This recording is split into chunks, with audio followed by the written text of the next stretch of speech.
죽기 전 단 하나의 영화만 다시 볼 수 있다면 당신은 지금 죽기 직전이다. 생을 마감하기 전에 단 하나의 영화를 볼 수 있다면 어떤 영화를 택하시겠는가?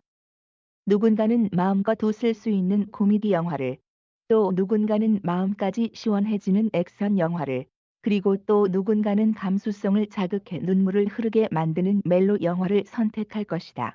쉽게 답을 내릴 수 있는 질문 같지만 지금까지 본 수많은 영화 중 단 한 가지를 선택하는 것이 생각보다 쉽지 않다.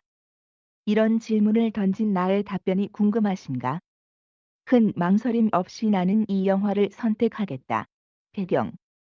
영화는 제2차 세계대전을 배경으로 한다. 독일 나치 나트시와 소련의 충돌에서 독일로 승리의 추가 기울어 보이는 것 같던 순간 독일은 소련을 장악하기 위해 소련의 심장부로 들어가는 입구인 스탈린그라드 스탈런그라드로 침공을 시작한다. 수없이 많은 피가 흐르고 독일의 파상 공세에 소련이 휘청거리는 모습을 보이며 전세가 기울어 가는 것처럼 보인다.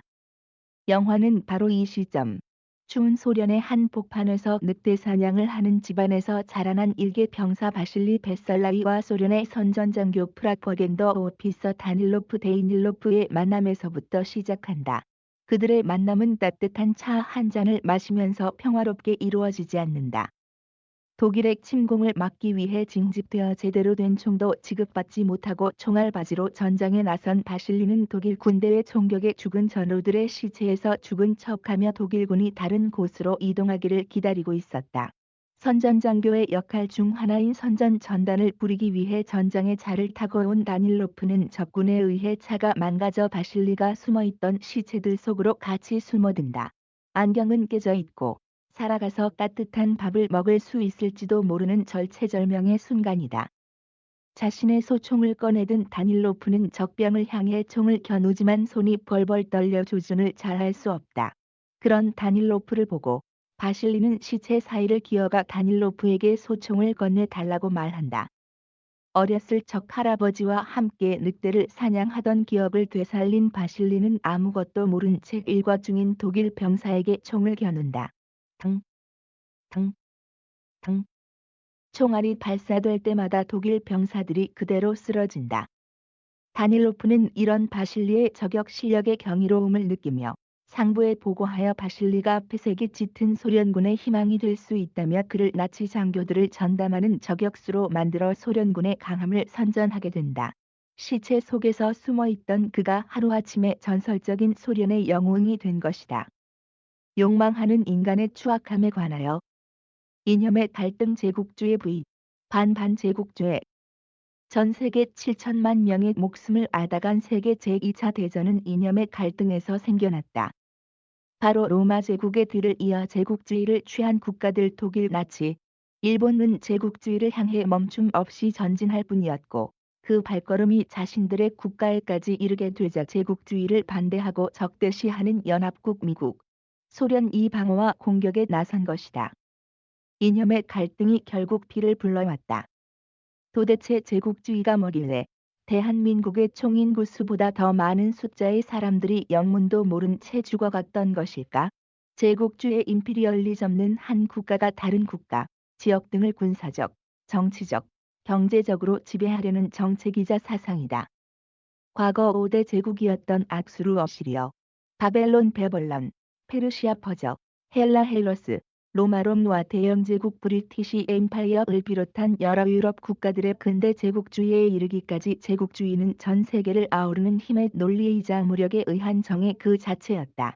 다른 나라를 침략해 그 나라 사람들을 노예로 만들고 그 나라의 재산과 영토를 강제로 가져올 수 있기에 국가들은 어떻게 하면 더 효율적이고 효과적으로 상대 나라를 약탈하고 빼앗을 수 있을지를 고민했다. 그 방법 중 하나가 바로 자기 국가 국민 또는 인종의 우월함을 형성하는 것이었다. 이러한 제국주의 국가의 대표주자였던 독일과 일본은 제국주의의 유지 및 발전을 목적으로 전쟁을 일으켰고 미국과 소련을 위시한 연맹국은 이를 저지하기에 이른다.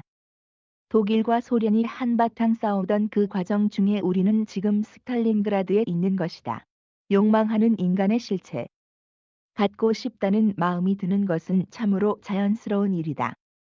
예쁜 것, 좋은 것, 훌륭한 것, 좋아 보이는 것들을 볼 때 인간의 마음속 깊숙한 곳에서는 갖고 싶다는 마음이 피어난다.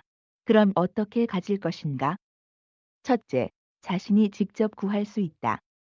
바닷가에 있는 예쁜 조개들로 만든 조개 목걸이는 조개를 잡아서 구멍을 뚫어 만들 수 있다. 맛있어 보이는 바나나는 바나나 나무에 기어 올라가 구할 수 있다.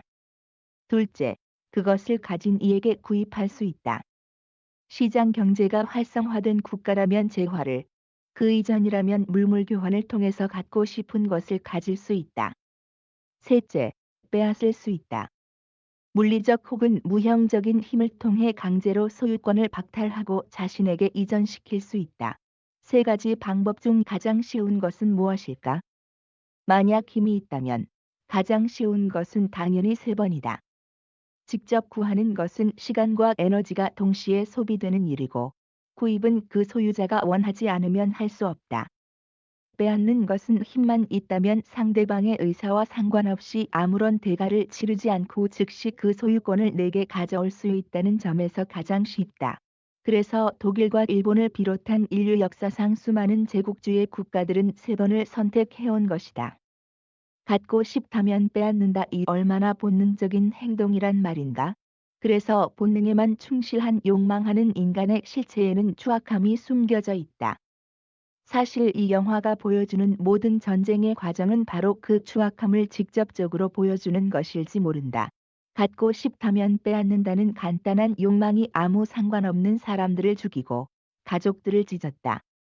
욕망하는 권력자들이 가진 그 추악함은 바실리로 하여금 저격총을 들고 생전 처음 보는 사람들의 머리를 쏘게 만들었던 것이다.